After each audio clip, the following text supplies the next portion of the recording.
नमस्ते दोस्तों, आज मैं बनाने वाली हूँ कई गुणों से भरपूर मोरिंगा यानी सहजन पत्ते की साग। ये साग खाने में बहुत ही टेस्टी लगता है और ये हमारे शरीर के लिए भी बहुत ही ज़्यादा फायदेमंद होता है। तो इस साग को सेहत का खजाना भी बोला जाता है। तो चलिए साग बनाना शुरू करते हैं। तो साग बनाने के लिए मैं यहाँ पर ले रही हूँ सबसे पहले डंठल सहित सहजन का पत्ता।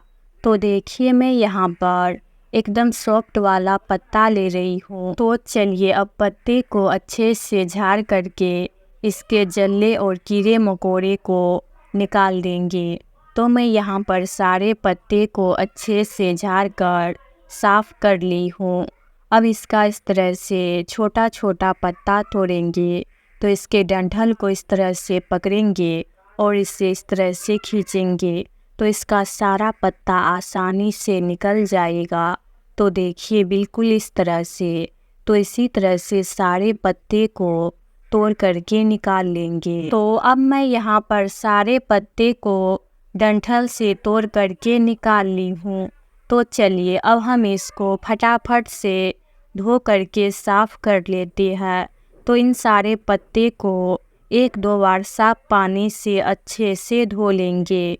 तो इस तरह से सारे पत्ते को धो करके रख लेंगे। तो चलिए अब हम चलते हैं चूल्हे की तरफ।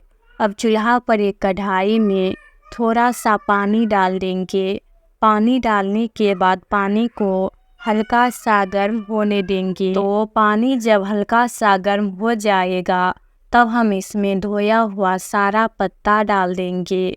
तो जब हम पत्ता डालेंगे तो ये शुरुआत में काफ़ी ज़्यादा लगेगा और जैसे जैसे हम इसको पकाएंगे तो ये आखिर में पककर थोड़ा ही बचेगा। इसीलिए जब आप सहजन पत्ते का साग बनाइएगा तो साग बनाते वक्त पत्ता का इस्तेमाल थोड़ा ज़्यादा ही कीजिएगा, क्योंकि इसे पकाने के बाद आखिर में ये थोड़ा ही बचेगा। तो पत्ता डालने के बाद अब हम इसमें डालेंगे 5-6 हरी मिर्च। तो आप जितना तीखा खाना पसंद करते हैं उस हिसाब से इसमें हरी मिर्च कम ज़्यादा कर सकते हैं, लेकिन वैसे साग में हरी मिर्च थोड़ा ज़्यादा ही लगता है, तभी साग खाने में एकदम टेस्टी और लाजवाब लगता है। तो हरी मिर्च डालने के बाद साग को थोड़ा देर पकने देंगे। थोड़ा देर बाद इसको एक साइड से दूसरे साइड पलटा देंगे। तो अब हम साग को मीडियम फ्लेम पर 4 से 5 मिनट तक अच्छे से उबालेंगे। तो 4 से 5 मिनट में साग अच्छे से उबल जाएगा। तो अब हम इसको ढक देते हैं और इसे ढक करके 5 मिनट तक पकने देते हैं। तो 5 मिनट हो गया है, अब इसका ढक्कन हटाएंगे। तो देखिए अब यहाँ पर साग का भी कलर चेंज हो गया है। तो यहाँ पर साग को अब देखने से ही लग रहा है साग एकदम अच्छे से पक गया है। तो चलिए अब इसको एक बार हाथ से भी मसल करके चेक कर लेते हैं ताकि हम कंफर्म हो जाए। तो देखिए इस तरह से इसको हल्का सा दबाएंगे। तो साग यहाँ पर आसानी से मेल्ट हो गया है। तो अब गैस को बंद कर देंगे और साग को हल्का सा ठंडा होने देंगे। ठंडा होने के बाद अब यहाँ पर लेंगे एक बड़ा सा मिक्सिंग बोल और बोल के ऊपर इस तरह से एक बड़ा सा छन्ना भी लगा देंगे। अब इसमें सारे साग को इस तरह से डाल देंगे और इसे अच्छे से छान लेंगे। तो अब यहाँ पर इस छने हुए साग को निकाल करके किसी प्लेट में इस तरह से फैला देंगे, क्योंकि ये अभी भी हल्का सा गर्म है। तो इसे इस तरह से फैला करके ठंडा होने के लिए छोड़ देंगे। आप इस बचे हुए पानी का भी इस्तेमाल कर सकते हैं। अगर आपका बीपी हाई रहता है तो मोरिंगा के पत्ते को उबाल कर पीजिएगा, इससे आपका बीपी एकदम नॉर्मल रहेगा और ये ढेर सारे बीमारियों के लिए भी एकदम रामबाण है। तो चलिए अब हम इसका बचा हुआ पानी भी निचोड़ करके निकाल लेते हैं। तो इस तरह से थोड़ा सा साग लेंगे और इसे मुट्ठी में कस के दबाते हुए तो पत्ते का सारा एक्स्ट्रा पानी निचोड़ करके निकाल देंगे, क्योंकि हमें साग बनाने के लिए पानी का ज़रूरत बिल्कुल भी नहीं है। तो चलिए अब हम चलते हैं चूल्हे की तरफ। अब कढ़ाई में डालेंगे 1 बड़ा चम्मच के करीब तेल।